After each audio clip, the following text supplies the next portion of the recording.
Hello बच्चों बच्चों आज हम लोग पढ़ेंगे एक्सरसाइज 7.2 क्वेश्चन नंबर 5। क्वेश्चन 4 तक तो इसके पहले हो चुका था। आज हम क्वेश्चन 5 देखते हैं क्या है। क्वेश्चन नंबर 5 है, find the ratio in which the line segment joining A दिया है 1, -5 and B -4, 5 is divided by the x axis. Also find the coordinate of the point of the division. इसमें क्या निकालना है, कह रहे रेशियो निकालो और साथ में ये भी उन्होंने कहा है कि एक्स एक्सिस के लिए डिवाइडेड बाई एक्स एक्सिस से क्या है वो डिवाइड हो रहा है। अगर एक्स एक्सिस होगा तो वाई एक्सिस की वैल्यू क्या हो जाएगी, जीरो। मैंने पिछले ही वीडियो में बताया था कि अगर एक्स एक्सिस के लिए कोई भी वैल्यू कंसीडर करनी होती है तो वाई की वैल्यू हम जीरो कंसीडर कर लेते हैं। ठीक है, तो देखो इस क्वेश्चन को कैसे करेंगे। सबसे पहले तो उन्होंने जो बोला है कि लाइन सेगमेंट, तो लाइन सेगमेंट एक बना लेते हैं। ये हमारा लाइन सेगमेंट जैसे है, इस पॉइंट को और इस पॉइंट को उन्होंने कुछ दिया हुआ है। कह रहे हैं जो ये पॉइंट हमारा ए है और ए के कोऑर्डिनेट है 1, -5, ये हमारा कोऑर्डिनेट बी है और इसके कोऑर्डिनेट है -4, 5। ठीक है, तो ये दिया हुआ है। आगे उन्होंने क्या कहा है कि divided by the x axis. ये समझ लो यहाँ पर डिवाइड हो रहा है किससे, एक्स एक्सिस से।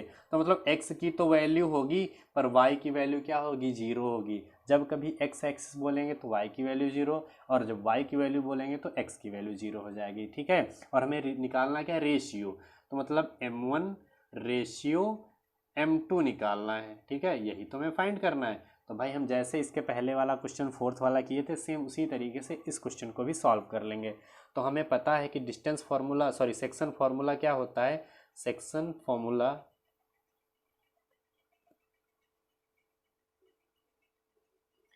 फार्मूला क्या था कि x, y equals to m1 x2 plus m2 x1 upon में m1 plus m2, m1 y2 plus m2 y1 upon में m1 प्लस m2, यही तो होता है। ठीक है, सारी वैल्यूज़ को हम क्या करते हैं, पुट करते हैं। देखो x और y, इधर क्या है, एक्स वाई है, तो एक्स वाई यही तो है। तो x, 0 पुट कर देंगे इक्वल्स टू। अब देखो m1 m2 तो दिए नहीं, तो m1 x2 की वैल्यू कितनी है, -4 प्लस m2 x1 की वैल्यू 1 है अपॉन में m1 plus m2, m1 y2 कितना है, 5 है, तो 5 प्लस m2 y1 कितना है, -5 अपॉन में m1 प्लस m2, इतना हो गया। और थोड़ा सॉल्व करते हैं तो x, 0 इक्वल्स टू ये कितना हो जाएगा, -4m1 प्लस m2 अपॉन में m1 प्लस m2, ये कितना हो जाएगा, 5m1, ये हो जाएगा -5m2 अपॉन में m1 प्लस m2। जैसे पिछले क्वेश्चन में किए थे कंपेयर करके कि ये वैल्यू देखो x की दिख रही है, यहाँ पर x है, यहाँ पर y की ये वैल्यू है, यहाँ पर y की वैल्यू है। तो अगर हम इस वैल्यू को x के साथ कंपेयर करेंगे तो क्या हो जाएगा, m1 और m2 और x ये सब फंस जाएंगे। तो ऐसा करते हैं ना, हम y वाले को कंपेयर कर लेते हैं, इस वाले टर्म को y वाले टर्म से कंपेयर करवा लो। भाई ब्रैकेट है x, 0, ब्रैकेट है ये x की वैल्यू, ये y की वैल्यू, तो इस y वाली वैल्यू को इस वाली वैल्यू से कंपेयर करवा लो। तो कंपेयर करवाएंगे तो क्या मिलेगा, तो ऑन कंपेयरिंग जब कंपेयर करवाएंगे तो 5m1 -5m2 अपॉन में m1 plus m2 equals to, हमने कंपेयर करवाया 0 से, y वाली वैल्यू से कंपेयर करवाएंगे तो ये हमारी वैल्यू 0 के इक्वल। अब देखो क्रॉस मल्टीप्लाई करेंगे तो ये वैल्यू 0 से मल्टीप्लाई हो जाएगी और ये वैल्यू 1 से मल्टीप्लाई हो जाएगी। 1 से जो वैल्यू मल्टीप्लाई हो रही है वो है हमारी 5m1 -5m2, और ये वैल्यू जब 0 से मल्टीप्लाई होगी तो सब क्या हो जाएगा, 0। ठीक है, अब क्या करो, इस m2 को इधर भेज दो, तो 5m1 इक्वल्स टू 5m2। 5 देखो इक्वल का साइन है, दोनों तरफ 5 है, 5 कैंसिल हो जाएगा, तो मिला क्या, m1 इक्वल्स टू m2, ये मिला। इसको ऐसे भी तो लिख सकते हैं, इधर देख लेते हैं। देखो m1 into 1 equals to m2 into 1 भी तो लिख सकते हैं। तो ऐसा करो, इस m2 को ना m1 के नीचे ले आओ, तो m1 अपॉन m2 हो जाएगा, और इधर 1 अपॉन 1 लिख सकते हैं। तो मतलब m1 रेशियो m2 क्या हमें मिल गया, 1:1, यही हमारा आंसर। ठीक है, तो इस तरीके से हमें ये रेशियो फाइंड हो जाएगा। इसके बाद 6th क्वेश्चन दिया हुआ है, कह रहे हैं if 1,2, 4,y, x,6 and 3,5 are the vertices of the parallelogram taken in order find x and y। 4 points दिए हैं पैरेललोग्राम के और कह रहे हैं x और y की वैल्यू निकालो। देखो कैसे करेंगे, कौन सा क्वेश्चन है, 6th नंबर है। देखो सबसे पहले तो पैरेललोग्राम उन्होंने बोला तो पैरेललोग्राम बना लेते हैं। तो ये रहा जैसे हमारा पैरेललोग्राम, ठीक है। एक ऑर्डर में उन्होंने बोला है कि ये पॉइंट्स जो होंगे वो क्या होंगे, और एक ऑर्डर में होंगे। तो A B C D जो जो पॉइंट्स दिए हैं उन्हें हम यहाँ पर लिख लेते हैं। क्या क्या पॉइंट्स हैं, A के पॉइंट्स कह रहे हैं 1,2, B का पॉइंट्स है, B के पॉइंट है 4,y, C का पॉइंट है x,6 और D का पॉइंट है 3,5। इस तरीके से कुछ दिया हुआ है। अब देखो इस क्वेश्चन में बोला है x और y की वैल्यू निकालो। इसमें कैसे सॉल्व करेंगे, सबसे पहले तो देखो x 6 यहाँ है, 4,y, इसको सॉल्व करने का आसान तरीका ये है कि देखो सबसे पहले तो इन डायगोनल्स को आपस में मिला लो। इन डायगोनल्स को जब हम मिला लेंगे तो देखो एक यहाँ पर कौन सा पॉइंट आ रहा है, मिड पॉइंट एक आ रहा है इन दोनों पॉइंट्स के, मतलब D और B वाले जो हैं उसका मिड पॉइंट यहाँ पर है और A और C का भी मिड पॉइंट यहाँ पर है। तो मिड पॉइंट के लिए एक फॉर्मूला यूज होता है, देख लो बहुत ही इंपॉर्टेंट है, बहुत जगह यूज होगा, मिड पॉइंट। तो मिड पॉइंट कैसे निकालते हैं, देखो अगर कोई एक लाइन खींची हुई है, ठीक है, इस तरीके से, इसका कोऑर्डिनेट है x1, y1, इसका कोऑर्डिनेट है x2, y2। तो अगर कोई मिडल पॉइंट है इसको निकालना है तो उसके लिए फॉर्मूला क्या होता है, x1 plus x2 upon 2, y1 plus y2 upon 2। समझे, x1 plus x2 upon 2, y1 plus y2 upon 2। ये क्या होता है, मिड पॉइंट जब निकालना होता है उसके लिए यूज होता है। और यहाँ पर यही फॉर्मूला यूज करके हम क्या करेंगे, इसे सॉल्व करेंगे। तो देखो AC का मिड पॉइंट अगर निकाले, यहाँ पर सबसे पहले तो मिड पॉइंट ऑफ अगर AC निकाले, मिड पॉइंट ऑफ AC, तो क्या आ जाएगा, देखो मैंने क्या बोला, 2 पॉइंट है, एक यहाँ पर पॉइंट, एक यहाँ पर पॉइंट है, तो x1 और x2 समझ लो ये है, तो 1 प्लस x अपॉन में 2 क्या होता है, x1 प्लस x2 अपॉन 2। तो 1 भाई A और C की बात कर रहे हैं तो 1 plus x upon 2, comma 2 plus 6 upon 2, यही तो होगा मिड पॉइंट इसका। यहाँ पर क्या मिल गया, 1 प्लस x अपॉन 2, कॉमा ये हो जाएगा 8 अपॉन 2, 2 से कट करेंगे 4, मिला क्या 1 प्लस x अपॉन 2, 4। ये AC का मिड पॉइंट आ गया।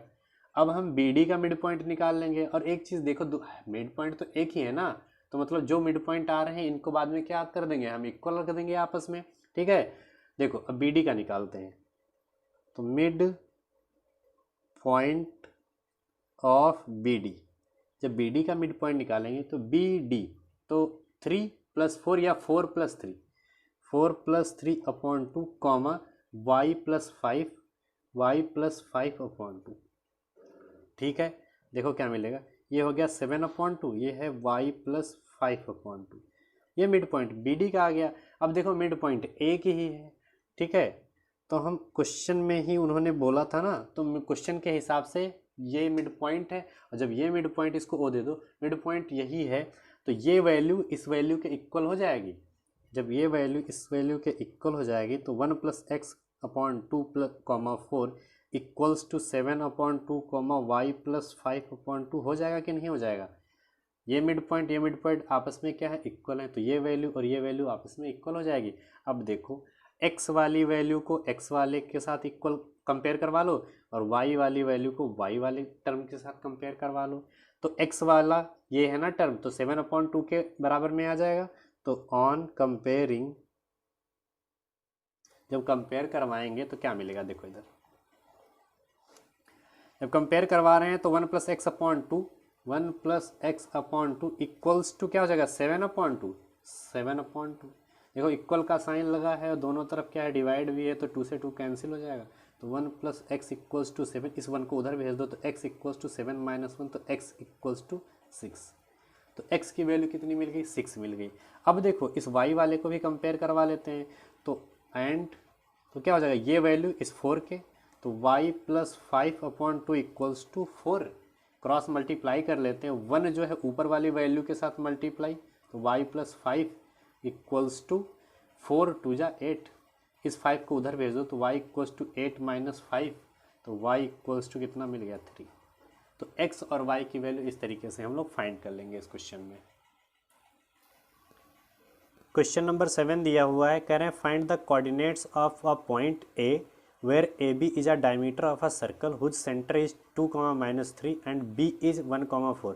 देखो इस क्वेश्चन को कैसे करेंगे। क्वेश्चन में उन्होंने सबसे पहले बोला है डायमीटर ऑफ अ सर्कल, मतलब एक सर्कल की बात यहाँ पर हो रही है। तो 7th क्वेश्चन है, तो सबसे पहले तो सर्कल बना लेते हैं। जैसे ये हमारा सर्कल है तो इसका एक डायमीटर उन्होंने बोला, ठीक है, हमने डायमीटर भी बना लिया। डायमीटर के जो डायमीटर है उसको ए और बी नाम दिया गया है। उन्होंने क्या बोला है, A B is a diameter, तो ए और बी। साथ में और क्या दिया हुआ है, कह रहे हैं हुज सेंटर, सेंटर भाई बीचों बीच में यहाँ पर कहीं होगा। इसको इन्होंने क्या बोला है, इन्होंने बोला है इसको, चलो हम ओ दे रहे हैं, ठीक है। ओ के मतलब पॉइंट दिए हुए हैं, जो सेंटर है उसके पॉइंट दिए हुए हैं 2, -3, 2, -3 दिया हुआ है। और क्या दिया हुआ, एंड बी इज 1, 4, बी की वैल्यू क्या है 1, 4। तो उन्होंने निकालना क्या है, कह रहे हैं find the coordinate of point A. तो इसके कोऑर्डिनेट निकालने हैं, ठीक है। इसके कोऑर्डिनेट हम मान लेते हैं कि x, y होंगे, ठीक है। अब एक चीज़ देखो, ये सेंटर है, मतलब इस पूरी लाइन का मिड पॉइंट होगा। और मिड पॉइंट का फॉर्मूला हमने अभी पढ़ा था। मिड पॉइंट का फॉर्मूला क्या था कि mid point equals to x1 + x2 upon 2, y1 + y2 upon 2, यही तो हमने पढ़ा था। अब देखो मिड पॉइंट दिए हैं यहाँ पर क्या है 2, -3, तो 2, -3 भाई मिड पॉइंट की जगह पर आ गए, इक्वल्स टू x1 + x2 मतलब x + 1 अपॉन 2, y1 + y2 मतलब y + 4 upon 2, x1 + x2 y1 + y2। अब इसको सॉल्व कर लेते हैं। ये x की वैल्यू है तो x वाले के साथ कंपेयर हो जाएगी, ये y की वैल्यू है तो y वाले के साथ कंपेयर हो जाएगी। तो ऑन कंपेयरिंग ये वैल्यू 2 के साथ, तो x + 1 upon 2 equals to 2, cross multiply कर लेते हैं तो ये 1 के साथ, तो x + 1 इक्वल्स टू 4, तो x इक्वल्स टू 4 - 1, तो x इक्वल्स टू कितना मिल जाएगा 3 मिल जाएगा।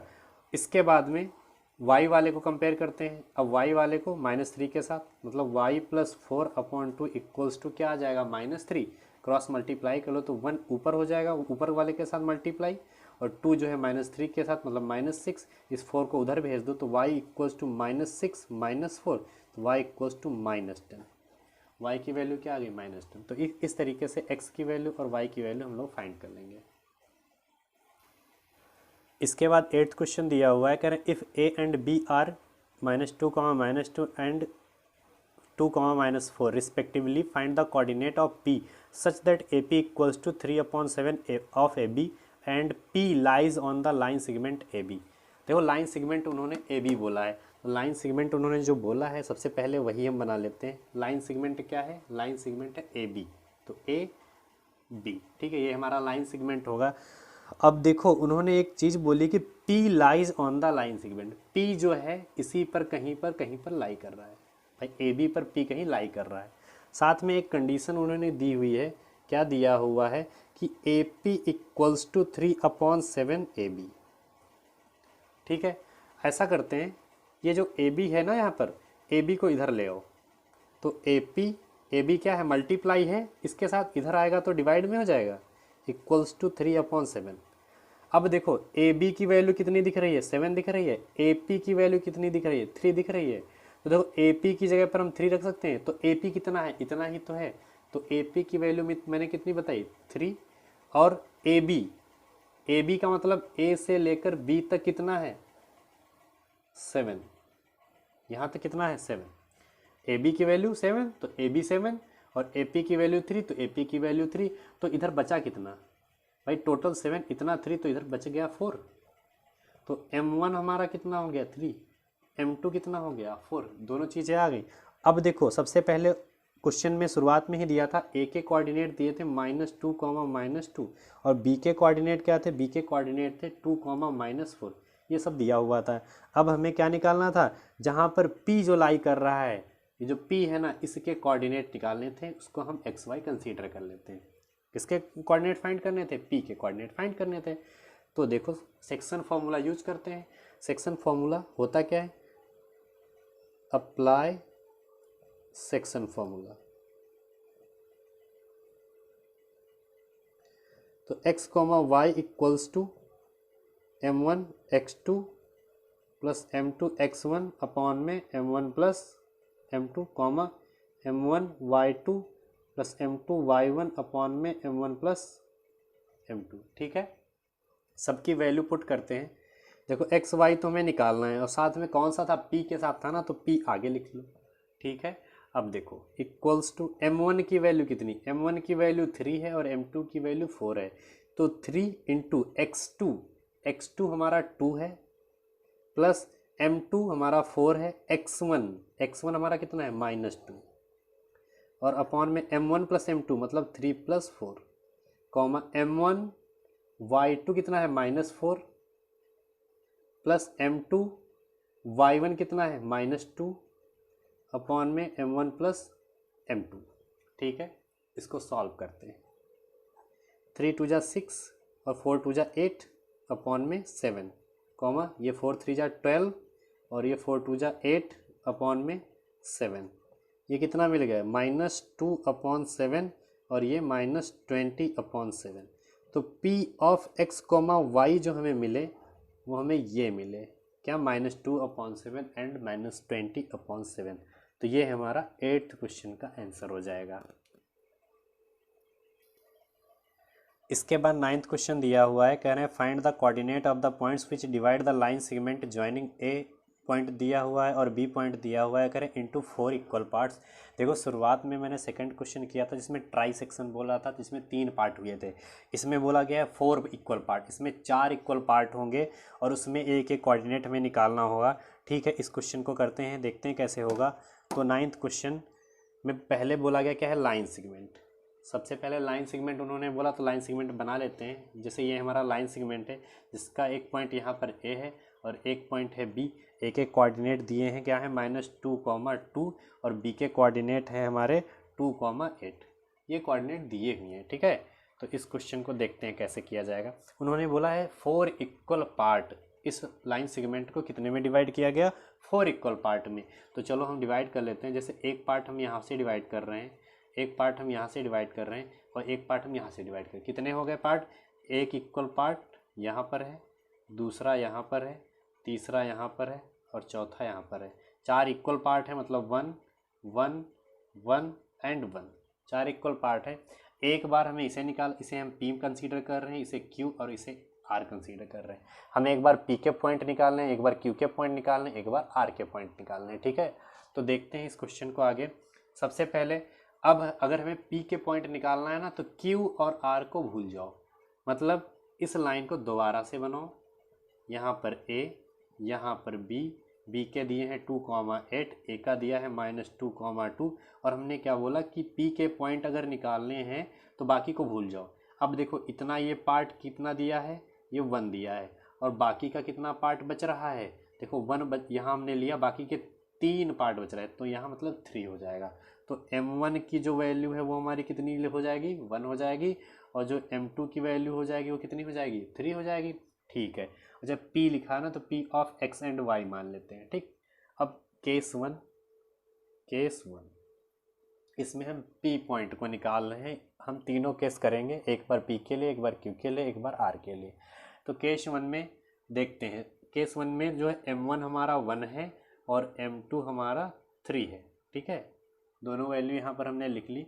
अब देखो फॉर्मूला क्या होता है? फॉर्मूला हमें पता है कि अगर x, y हमें निकालना है तो हमें पता है m1 x2 plus m2 x1 upon में m1 plus m2 m1 y2 plus m2 y1 upon में m1 प्लस m2। ठीक है, यही तो यूज होगा। अब देखो P ऑफ एक्स वाई हमें चाहिए, तो P ऑफ एक्स वाई हमें चाहिए। ठीक है, m1 1 है, x2 2 है, प्लस m2 3 है, x1 -2 है, अपॉन में m1 plus m2 comma m1 1 है, y2 8 है, प्लस m2 3 है, y1 2 है, अपॉन में m1 प्लस m2। सॉल्व करते हैं, ये 2 और ये -6 अपॉन में 4 कॉमा ये 8 और प्लस 3 2 जा 6 अपॉन में 4। इसको सब्ट्रैक्ट कर लेते हैं तो -4 अपॉन 4 कॉमा 14 अपॉन 4, 2 2 जा 4, 2 7 जा 14, 4 से 4 कैंसिल। आया क्या, P of x comma y की अगर बात करें तो ये तो कट गया, सिर्फ -1 यहाँ पर रहा, यहाँ पर 7/2। तो P of x and y क्या मिल जाएगा, -1 कॉमा 7/2। तो एक वैल्यू तो निकल आई। अब सेम इसी तरीके से हम दूसरी वैल्यू फाइंड करेंगे, देखते हैं क्या मिलती है। देखो ये केस 1 था, अब केस 2 ले रहे हैं। केस 2 की जब हम बात करेंगे तो पहले तो इस लाइन को हम बनाएंगे।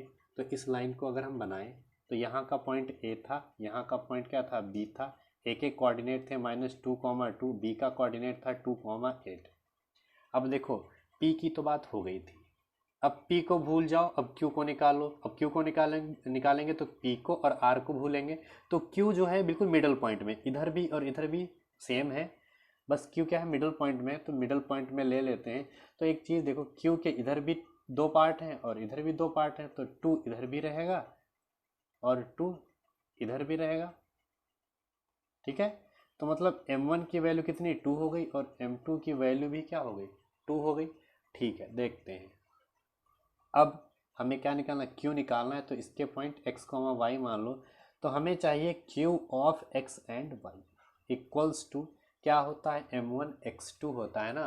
तो m1 मतलब 2, x2 मतलब 2, प्लस m2 मतलब 2, और y2 सॉरी x1 मतलब -2 अपॉन में m1 plus m2 comma m1 y2 plus m2 y1 upon में m1 प्लस m2। सॉल्व कर लेते हैं, ये 2 2 जा 4, ये माइनस का 4 अपॉन में 4 कॉमा 8 2 जा 16 प्लस 4 अपॉन में 4। ये कितना हो गया, माइनस का प्लस का कट के 0, ये पूरा 0 हो जाएगा, तो ये पूरा 0। ठीक है, ये 16 4 20 अपॉन में 4 4 5 जा 20, तो हमें पॉइंट मिल गया 0,5। ये Q of x, y P भी निकल आया, Q भी निकल आया। देखो P निकालना था, P भी आ गया, Q भी आ गया। ठीक है, अब बचा है R। जब हम R की बात करेंगे तो P और Q दोनों को भूल जाएंगे। ठीक है, देखते हैं इसको कैसे करेंगे।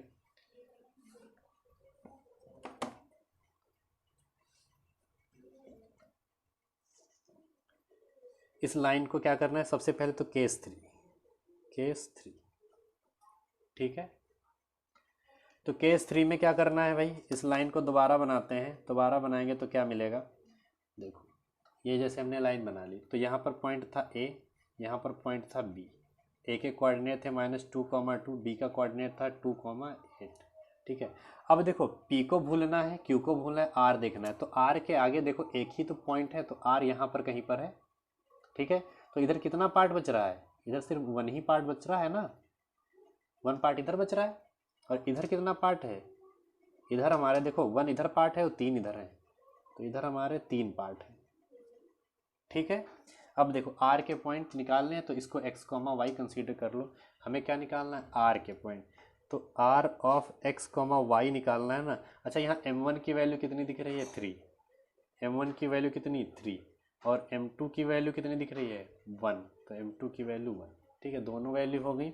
तो R ऑफ एक्स वाई हमें निकालना है, तो इक्वल्स टू m1 मतलब 3, x2 मतलब 2, प्लस m2 मतलब 1, x1 मतलब -2 अपॉन में m1 plus m2 comma m1 y2 plus m2 y1 upon में m1 plus m2 equals to, देखो क्या मिलेगा, 3 2 जा 6 -2 अपॉन में 4 कॉमा 8 3 जा 24 और 2 1 जा 2 और अपॉन में 4। ये कितना आ गया, 4/4 कॉमा ये आ जाएगा 26/4, 2 2 जा 4 2 13, 4 से 4 कैंसिल, क्या मिल गया 1,13/2। ये किसका पॉइंट है, R कॉमा और R ऑफ x, y। ठीक है, तो ये हमारा आर का पॉइंट भी आ गया। इस तरीके से हम तीनों कोऑर्डिनेट निकाल लेंगे पी क्यू आर, और यही हमें फाइंड करने थे। तो इस तरीके से ये क्वेश्चन भी कंप्लीट हो जाएगा। इसके बाद 10th क्वेश्चन दिया हुआ है, कह रहे हैं find the area of the rhombus if its vertices are 3,0, 4,5, -1,4 and -2, -1 taken in order. फिर इसमें एक हिंट भी दी हुई है क्वेश्चन में, कह रहे हैं area of rhombus equals to 1/2 product of its diagonal. देखते हैं रोम्बस कैसा होता है। जैसे रोम्बस हमारा ये है, ये हमारा रोम्बस है, तो उन्होंने बोला है प्रोडक्ट ऑफ डायगोनल, ये हमारे क्या है, इस रोम्बस के डायगोनल है। और एक ऑर्डर में बोले हैं उन्होंने पॉइंट्स लेने के लिए, तो ए बी सी डी। जो ए की वैल्यू दी हुई है वो हमारी है 3,0, ए का पॉइंट क्या है 3,0, बी का दिया है 4,5, सी का दिया है -1,5 सॉरी 4, और डी का दिया है -2, -1। ठीक है, तो देखो इस क्वेश्चन को कैसे करेंगे। सबसे पहले जो चीज़ें दी हुई हैं, तो एक चीज़ ये सबसे पहले लिख लेते हैं कि एरिया ऑफ रोम्बस होता क्या है। एरिया ऑफ रोम्बस ये क्या होता है, 1/2 diagonal product of its diagonal, मतलब D1 इंटू D2। डायगोनल इस वाले को हम D1 कंसीडर कर रहे हैं, इस वाले को D2 कंसीडर कर रहे हैं, यही तो ये हमारा रोम्बस का एरिया का फॉर्मूला होगा। ठीक है, देखते हैं इस क्वेश्चन को कैसे करेंगे। सबसे पहले तो डायगोनल अगर फाइंड करना हो तो कैसे फाइंड करेंगे। देखो D1 मतलब क्या है, इसकी डिस्टेंस है, और D2 मतलब इसकी डिस्टेंस है। तो D1 निकालने के लिए हमें इसकी डिस्टेंस चाहिए होगी, तो हम निकालते हैं। नाउ D क्या होती है, डिस्टेंस क्या होती है, डिस्टेंस हमारी होती है x2 - x1 का whole square plus y2 - y1 का होल स्क्वायर। ठीक है, डिस्टेंस ही तो निकालनी है। तो सबसे पहले डायगोनल हमें ये डिस्टेंस बोले या पूरा डायगोनल, वो D1 क्या है, वो डायगोनल ही तो है। तो D1 इक्वल्स टू, देखते हैं क्या मिलेगा।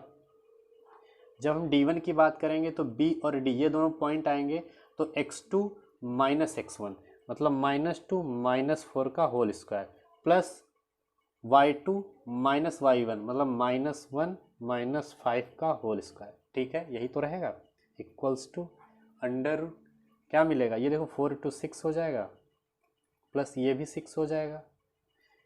इसको ओपन करते हैं, ये 6 36, और ये भी 36, ऐड होके कितना 72। इसके फैक्टर कर लेते हैं, तो D1 इक्वल्स टू फैक्टर करेंगे तो क्या मिलेगा। देखो 72 के जो फैक्टर आएंगे वो 2, 3, 6, 2, 18, 2, 9 एंड 3 × 3। तो मतलब 2 × 2 × 2 × 3 × 3, एक 2 है एक 3 है।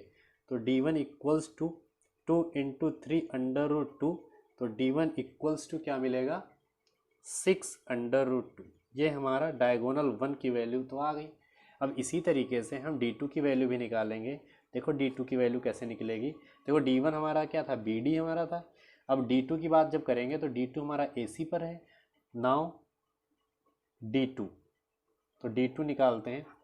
जब D2 की बात करेंगे तो AC की बात करें तो x2 - x1 मतलब -1 - 3 का होल स्क्वायर प्लस 4 - 0, 4 - 0 का होल स्क्वायर। ठीक है, क्या मिला हमें, तो √3 और 1 ये 4 हो जाएगा। 4 का स्क्वायर कितना होता है 16 होता है, ये भी 4 है तो ये भी 16 मिलेगा। तो D2 इक्वल्स टू √32, और D2 इसको अगर फैक्टर करें तो 2 × 2 × 2 × 2 × 2। ठीक है, इतना मिल जाएगा। अब देखो यहाँ से एक 2 और यहाँ से भी एक 2 बाहर आ जाएगा, तो D2 इक्वल्स टू 2 × 2 √2, मतलब D2 की वैल्यू अगर देखें तो मिलेगी 4√2। D1 और D2 इस तरीके से हमें मिल जाएंगे। इतना मिलने के बाद में हमें क्या चाहिए था, एरिया ऑफ रोम्बस चाहिए था। निकाल लेते हैं। Now area of rhombus, area of rhombus का फॉर्मूला हमने सबसे ऊपर लिख लिया था, क्या था 1/2 D1 × D2 ही तो होता है। तो ठीक है, देखते हैं। तो area of rhombus equals to 1/2 D1 की वैल्यू कितनी है 6√2, 6√2, और D2 की वैल्यू क्या है 4√2, तो 4√2। देखो 2 × 1 = 2, 2 × 3 = 6 कट जाएगा, और देखो 4 और 3 मल्टीप्लाई होकर 12 हो जाएगा, और ये √2 और ये √2 आपस में मल्टीप्लाई हो जाएंगे तो रूट हट जाएगा, तो कितना बचेगा, सिर्फ 2 बचेगा। तो 12 और 2 अगर मल्टीप्लाई तो करेंगे तो कितना मिलेगा, 24। और यूनिट अगर नहीं दिए तो यूनिट का स्क्वायर, क्योंकि एरिया है तो यूनिट का क्या हो जाता है, स्क्वायर। तो ये हमारा इसका 10th क्वेश्चन का आंसर हो जाएगा।